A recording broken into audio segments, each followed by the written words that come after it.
Hi everybody, and welcome back to my channel. I'm Chloe.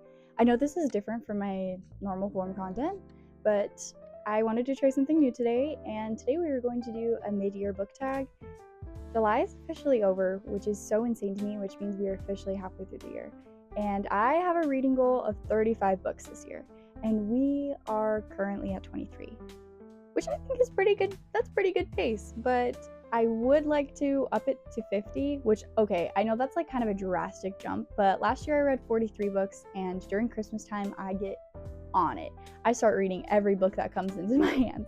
So, without further ado, let me tell you what to read, what not to read, and what you should get tattooed on your body because it's the best pieces of literature I've ever read.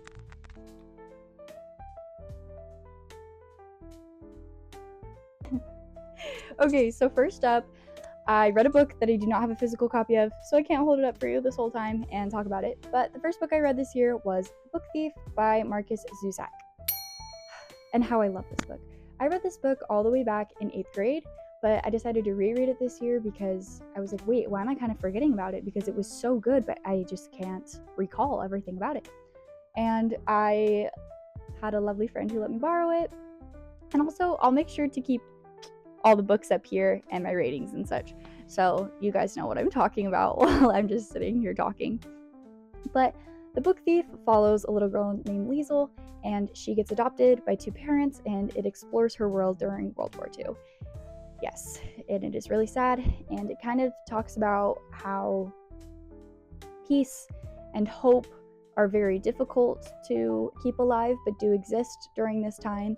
And I don't want to give too much away because that's what keeps you wanting more in this book. It's not knowing the whole premise, but the story is also narrated by death, which seems like kind of a crazy concept, but it works out very, very well in this book, and the author does such a good job at making it sound so poetic, and you're like, that is actually how death would speak, and that is what he would notice, and that's what he would remember. And I think that it is so cool. So if you haven't read this book for some sort of literary project already in school, please go pick it up. It is kind of a long read, but it is so worth it, I promise. The next book that I read this year was The House of the Scorpion by Nancy Farmer. My friend read this at some point in her life when she was growing up, and she's like, I remember this being good, and we found 2 copies of it at a thrift store, so we decided to read it together. And it has quite a few markings in it. Yes, I am a book annotator, don't come for me. But I liked this book. It is a very strange concept. It's all about a boy who was kind of made in a lab, not like same process as cloning, sort of. And he is growing up in a little tiny house in the corner of a poppy field where one of the servants of the poppy field raises him and takes care of him.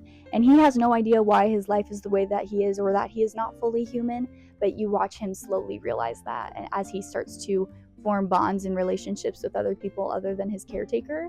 And it's wild. It's definitely kind of throws your mind for a loop. So if you kind of like something with a dystopian feel but don't exactly want to read dystopian, I would highly recommend this book, because you're just kind of like, this isn't exactly like the world I'm living in, but it's pretty dang close, and it kind of freaks me out. It's kind of on the borderline of like uncanny valley, but it's not like horror. It's just kind of a strange concept. The next book I read this year was On a Flight to New York City back in January, and I read Friends Like These by Meg Rozoff.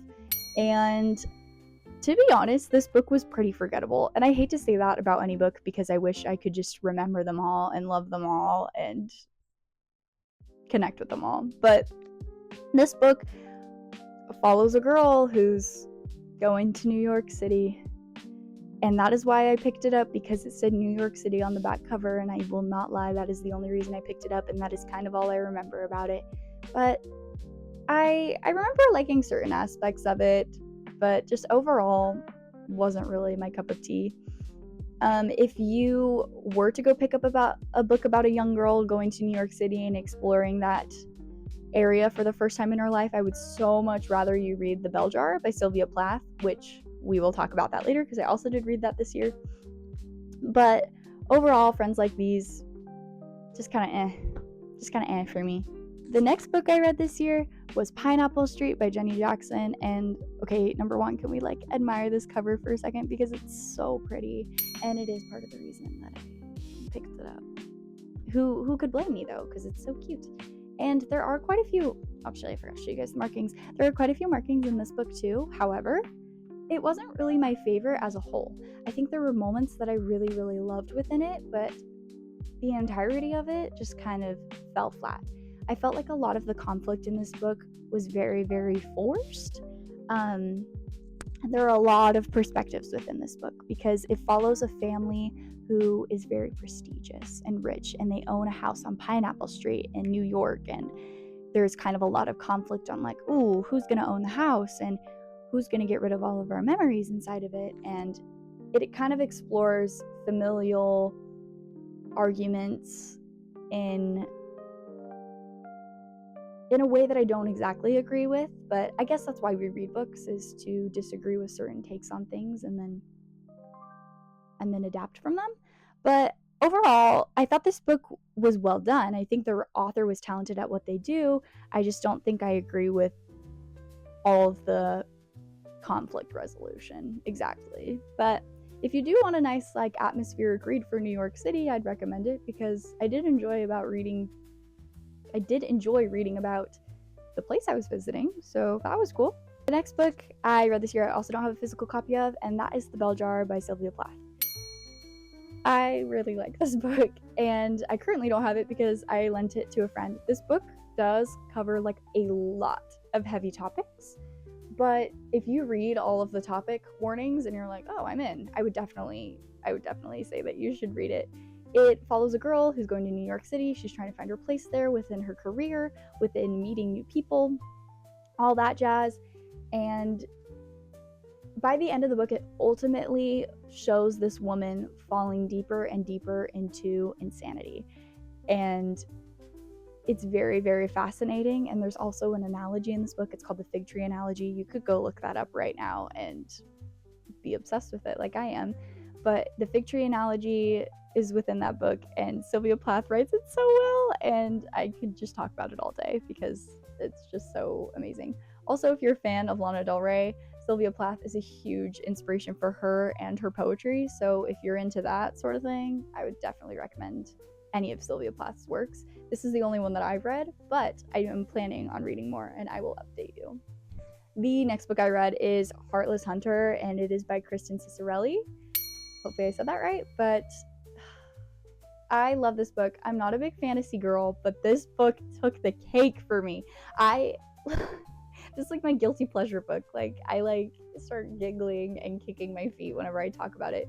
But this book follows a witch, and she is secretly the Crimson Moth, which means that she has this sort of underground rescue mission where she goes and saves other witches from being held captive by society to be like burned at the stake, which is crazy, I know. And so she is trying to save all these people, but she also is considered very high in society, like without her alter ego, because no one knows that she's the Crimson Moth. And so she is trying to get under the skin of one of the head guards who is after her, so she can learn his plans and where he's holding all the witches hostage and all of that sort of stuff. And at the same time, he's suspecting that she is the Crimson Moth, and it's so good. And the romance in this book, top tier. And there is a second book, so look no further for a series that you are just going to absolutely fall in love with. If you're kind of into the hunter is hunting the witch and potentially they fall in love. What? Who said that? What? Yeah, it's really, really good. And I had 2 friends read it and also love it. So it's tried and true, guys. It's tried and true. The next book I read this year was The Giver by Lois Lowry. And I really, really like this book. If you haven't read this one for school, I'm pretty surprised. I decided to give this one a reread because I think I read it in 6th or 7th grade. But I cried reading this book because it's such a beautiful concept to me that in this book, everybody is given a job at a certain age. I believe it's 12 or 13. and their job is announced to the public, and this one boy is given the job of becoming the giver. And he's like, whoa, a giver hasn't been chosen in a long time. Also, The Giver by Chappell Roan is playing in my head right now, just so you know, just an update.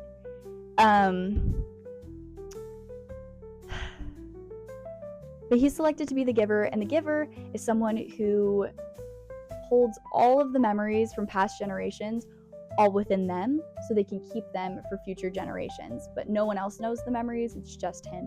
So the giver basically takes on remembering for every single person within this society, and then has to pass it along to the next giver. And some of the memories are good, and some of the memories are bad. Some of the memories are the best feeling ever, and some of them are extremely painful. So watching a young boy having to be given such terrible memories is honestly, like, I don't know why I read that in 6th or 7th grade, but it was so good. And it honestly gives you such a cool perspective on like what our modern society is like, and honestly what a dystopian version of it could have been. Because I think that this is almost like a cozier dystopian. Like, it's not really Hunger Games where like world is falling apart. It's more a well-constructed dystopian that's doesn't look terrible at the eye, but it's heartbreaking once you kind of get into the logistics of it. The next book I read this year, I also don't have a copy of, but because I read it on my good old Kindle, but it is The Measure by Nikki Ehrlich.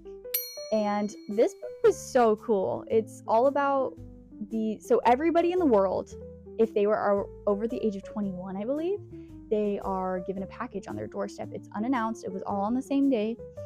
And you open it, and inside there's a string, and depending on how long your string is, that's how long you have left to live. And so you kind of watch how people fall into this kind of manic obsession with it. They're like trying to study how long your string is, like that's exactly how many minutes you have left to live. People are exploring making different work unions for people with a short string so they can get time off, and with their loved ones depending on when their time is for passing. And some people take their time left in a very selfish way and go explore the world and spend all their money and kind of just do it as their time. And other people spend it with family and building relationships so they can go off with the peace knowing that they put in everything they could while they still had time. And so watching that kind of like the juxtaposition of both sides of like people with a longer string and a shorter string, that was really, really cool to me.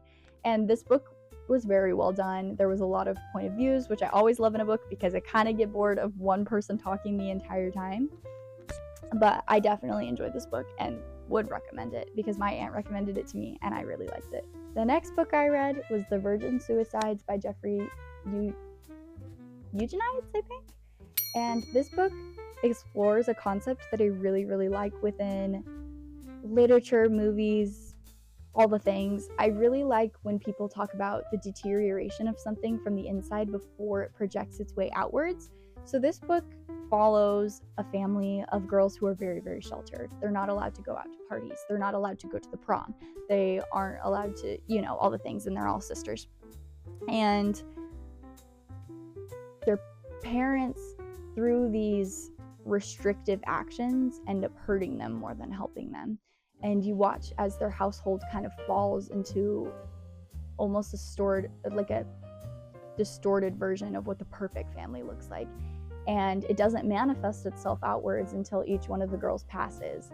And it's very heartbreaking to watch someone so young experience those sort of feelings. But I thought it was so interesting. And again, this book has kind of like a lot of almost, you got to read into it before you pick it up. But if you enjoy The Bell Jar, then maybe pick this one up. I think we can work our way up to this one. It is very good and very well written. And I think that there's a reason it's so critically acclaimed. I enjoyed it a lot, and I think it gave me a lot of cool perspectives and honestly a lot of like inspiration for songwriting too, which was another added bonus. Next book I read this year was Caraval by Stephanie Garber. And this book is talked about a lot, and honestly for good reason. I really, really liked it. And again, I'm not really a fantasy girl, and I truly, truly enjoyed it. I think the only thing that was kind of a pass for me on it was, while it was so atmospheric and I just can tell that it would be such a beautiful world, I can't picture things when I read. I know it's kind of a weird thing, but I can't picture anything. I just don't see, there's no movie playing in my head or anything. It's just all like black. And so I really rely on the language to take me into the book. And this book very much focuses on atmosphere that I cannot picture. We're following our protagonist, and she has been writing letters to the leader of Caraval, which is kind of like a fancy, like, Cirque du Soleil kind of magical traveling circus. And so she's been writing the creator of Caraval for such a long time. I'm like, this is my one dream, to see you guys perform and to watch the games happen, and me and my sister would love to be a part of it, but it's just never been possible for us. And eventually she gets the opportunity to go to Caraval and even participate in the games, but there's a lot of risk involved, and it is so good, and I loved it a lot more than I thought I would. So if you get the opportunity, definitely start this series because it's good. I think it is a trilogy, if I'm not mistaken, and it's very, very good. Next book that I read this year was The Penderwicks, which is one of my best friend's very favorite books that she read as a kid. And it's just the sweetest story. It's kind of a Little Women retelling, and it's about these sisters who have lost their mother, and in this book, they're just going on a little summer vacation, and they meet people who live there, and they're kind of crazy girls but have such cool individualized personalities, and you watch how they all interact with each other and how each one of them bears with different personality types that they meet. And I thought it was just so sweet and cozy and warm, especially because I've read like a lot of really like deep and dark books this year, so it was a nice little pick-me-up. And I think that if you're like me and you like to read children's books, go for it. But also, if you have like a younger sibling that you want to do like a read aloud of this too, I would highly recommend it because I loved it, and it was a really, really good summer read too. My next book is Legendary, also by Stephanie Garber. This is the second within the Caraval trilogy. I hope I'm saying that right. Like, I hope that it's actually a trilogy and I'm not crazy. But one thing that I love a lot more about this book than Caraval is the romance. I thought the romance in this book was built up a lot better because there wasn't time to focus on the romance as much in this book as there was in Legendary. It's a little bit longer.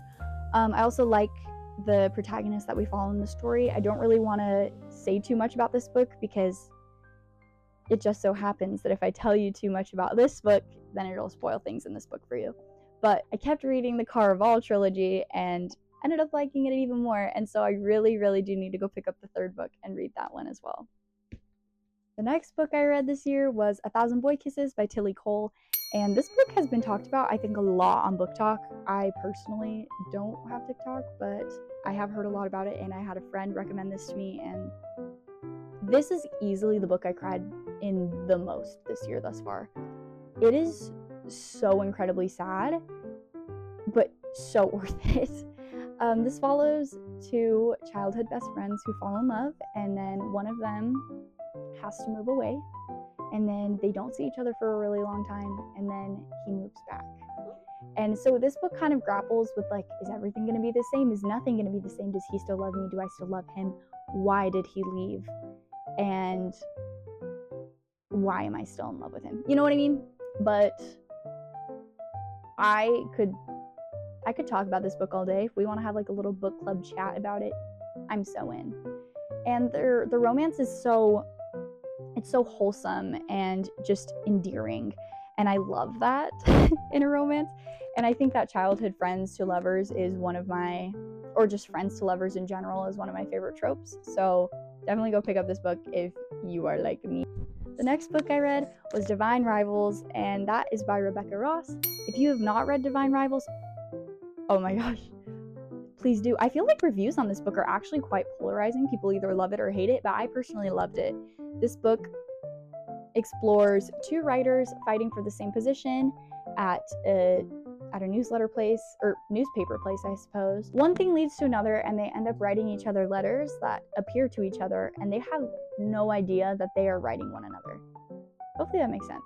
So basically, the letters are anonymous, and they end up falling for each other's words, and they want to see each other, but they're like, I don't know if I'll like them in real life. It's sort of low-key, it's kind of like online dating, hello, but it was so good.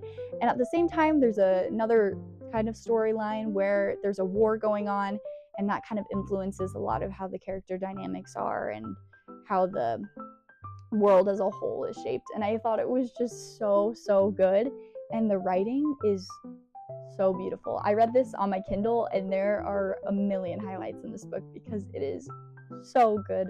Please read it. Let me know what you think. And there's also a second one, so don't worry, you don't have to give it up too soon after you finish the first book. Next book I read this year was The Summer I Turned Pretty by Jenny Han. I'm sure all of you have seen the show. I haven't personally, but I mean, I've seen a couple episodes, but I haven't watched the entirety of it. I read the first book and really enjoyed it. And I'm going to tell you what team I am purely after the first book's read. Okay, so I haven't seen the show. Let's preface that. I have no idea what happens there, but I am wholeheartedly Team Jeremiah. After book one, I think Conrad's a total brat. I do want to finish the series so I can solidify that opinion and hopefully justify it, but this book was a good time. I'm assuming everybody knows what it's about, so that's why I'm not explaining it, but I do think Belly's kind of an idiot sometimes, but overall, it was a good read. And now it's the moment that I've been waiting for this whole time. It is The Great Gatsby by F. Scott Fitzgerald. It is my favorite summer read. Like, I will die on that hill. I will not be going a summer in my life without reading this book.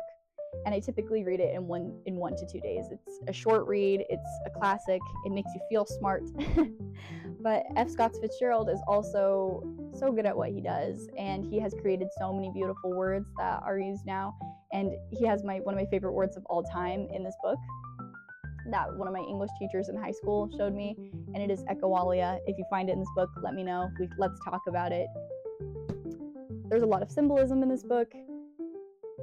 It's a great start off to classics, because I don't know if it's actually considered a classic, but I do consider it a classic. And if you have never read a classic, it's the first one that I was able to read on my own and understand. But also, if you don't understand it, guess what? That's okay, because there's this thing called Spark Notes, and I love Spark Notes, and that also helped me through this book when I read it for the first time as a literary study for school. So I would check that out and definitely give it a try, because it is very beautiful.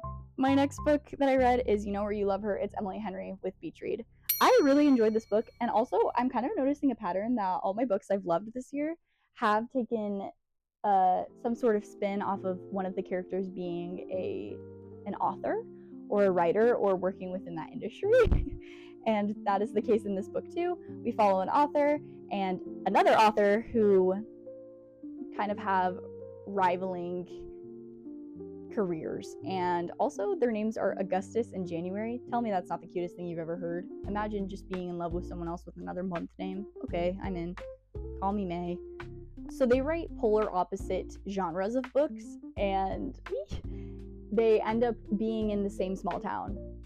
I feel like that's all I need to say, because it's just so good. I don't remember it being this long. I don't remember that. I just remember speeding through every single page and being like, well, just give me more.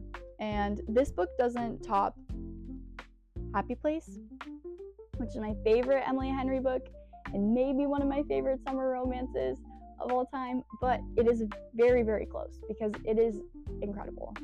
But definitely go pick up Beach Read and let's talk about it, okay? Because it is so cute, and I love reading about people writing books, so I hope you do too. Next book I read this year was Shark Heart by Emily Henry, but it is Emily Hebeck. Emily Hebeck. And this is my favorite read of the entire year.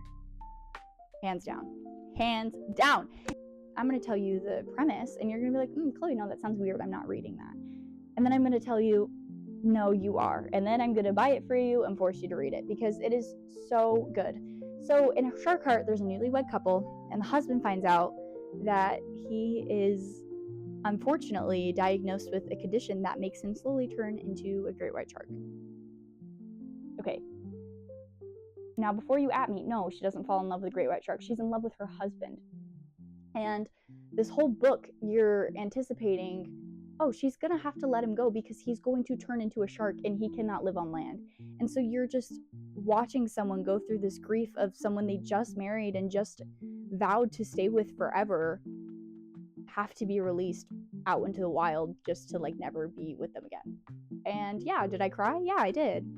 Over a shark? I absolutely did. The writing is so beautiful, and the concept, it's so good. It's so good once you really dissect it. And so if you have not read this book, please go read it. And then I felt really justified because I went to my favorite local bookstore and it was on the staff recommended. So then I felt better about it. So maybe I'm not crazy and maybe it's just a good book. And I'm gonna wait because this book is gonna blow up and then everybody's gonna be talking about it. And then you're gonna come running back and be like, Chloe, everyone's obsessed with this book. And I'll be like, I know. And you doubted me. The next book that I read this year was a recommendation from my beautiful, amazing friend Maddie. And that is The Berry Pickers, and that is by Amanda Peters. Can we just get a round of applause for this cover? It is so pretty. The Berry Pickers is a dual point of view book where it follows one perspective of, I think it is Joe, where Joe is working on the blueberry fields, and he's a berry picker with his family, and he blames himself for a lot of tragic incidents that have happened to his family.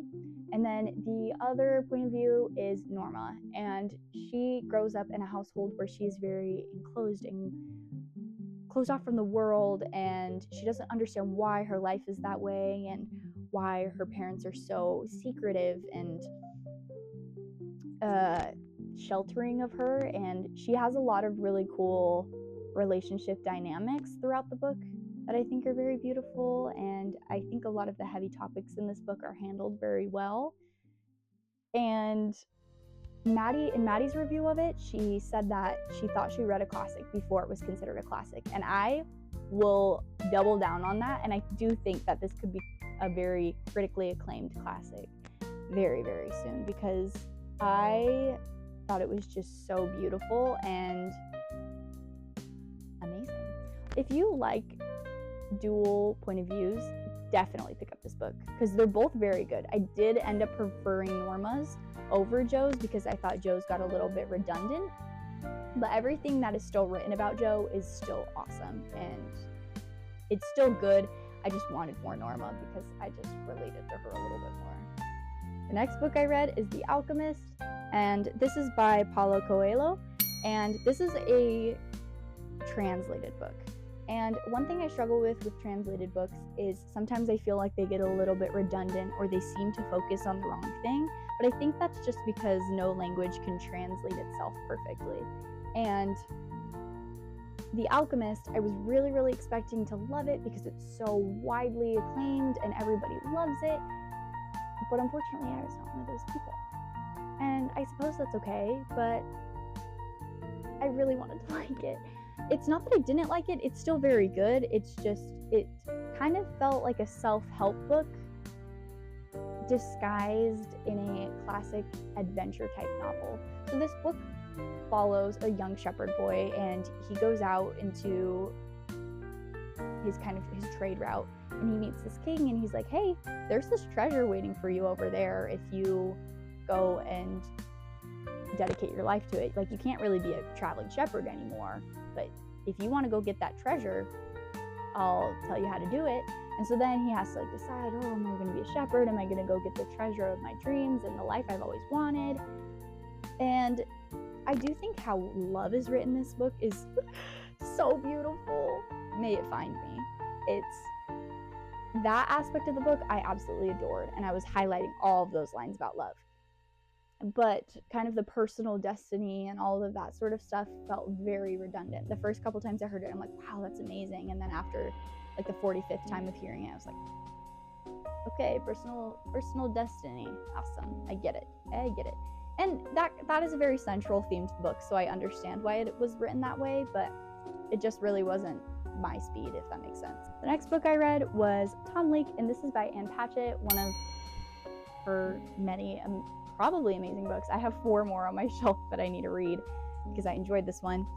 This wasn't exactly everything I was expecting it to be, but it was still very good, and I would still recommend it. I would also recommend the audiobook with Meryl Streep. That was very good. The The book follows a family of, I believe, 4 girls. I could be mistaken, it might be 3. But a family of 4 girls, and they're watching a movie one night with their mom, and their dad says, "Hey, your mom used to date that guy, and it's a famous movie star." And they're like, "Whoa, hold the phone really quick. Mom used to date a famous movie star?" And he's like, "Yeah, you didn't know?" And so the whole story kind of explores her unveiling that time of her past and how she became an actress and how she took off and how her relationship had anything to do with that with this movie star. And so it was good. It was very atmospheric. It was very beautifully written. It just, a lot of it kind of felt like fluff and filler and just kind of nostalgic vibes and not a lot more. But it was very good and I'd still recommend it, but it just wasn't a 5-star for me. So the next book I read was If Cats Disappeared from the World, and that is by Genki Kawamura. This was originally in Japanese, but was later translated. And this was actually a translated book that I gave 5 whole stars. I loved this book. I read it in one day. I thought it was a really wild, but ended up working out great concept. So in this book, this man finds out that he has 24 hours left to live. And then he gets in a confrontation with the devil. And the devil's like, "Hey, if you let me get rid of one thing from everybody in the world's existence, I'll give you another 24 hours to live." So then this guy has to grapple with like, okay, well, am I going to ruin everybody's life if I take this away from them? Or is it going to be better for them? Or all those things. It was very beautiful. It's a very short read, but it was short and sweet and got so much feelings and emotion out of my little heart for how many pages it had. And I think that's why it was a 5-star read, is because I just found myself like weeping at the end of the book. And I was like, whoa, how did it do that? I just don't understand. There are a lot of highlights in this book for me. If you end up reading this book, let's talk about it, because I just read it and I don't know anybody else who's read it within my little reading circle. So yeah, I know that it was a Barnes & Noble monthly pick for a while, and so it got pretty popular, but I don't know how many people actually read it because it's so good. So good. And last, but certainly not least, we have The Dead Romantics by Ashley Poston. I will read every single book that this girl comes out with because, oh, I love her writing. She's so good. She also wrote The 7-Year Slip, which is a little bit more well-known than The Dead Romantics. But The 7-Year Slip will always be on top for me. That book is amazing. But if you have not picked up either of these, girl, let's get on it. It's so, so good. All of her writing's so good. But this book in particular follows another writer. We have a ghostwriter who can also see ghosts. And she has fled her small hometown to New York City for whatever reason, which you'll find out in the book. And then an emergency happens and she has to run back home and face her hometown life. And it kind of shows her grappling with grief and with feeling like an outsider and not really understanding what your path is meant to be in life. And I thought that it was so good and it was so cute and the romance is so good and I could sing its praises. Ashley Poston, you've done it again. Anyway, that's all the books that I read so far. We're halfway through 2025. So crazy. I'll probably see you guys at the end of the year again. Hopefully I've read more books. Hopefully I read 50. But if you have any books that you saw that I read, tell me about it. If you disagree with any of my opinions, let me know. I am totally willing to hear you out. And if you see one of these books and you're like, oh, she would like that book, please recommend it to me. I would be more than happy to read any of your guys' recommendations down below. If you'd like to follow me on Goodreads so we can read some books together, I'll link that in the description below. I've also been working on a ton of music stuff lately, so there's so much on the horizon. Thank you guys so much for watching, and I'll catch you in the next video.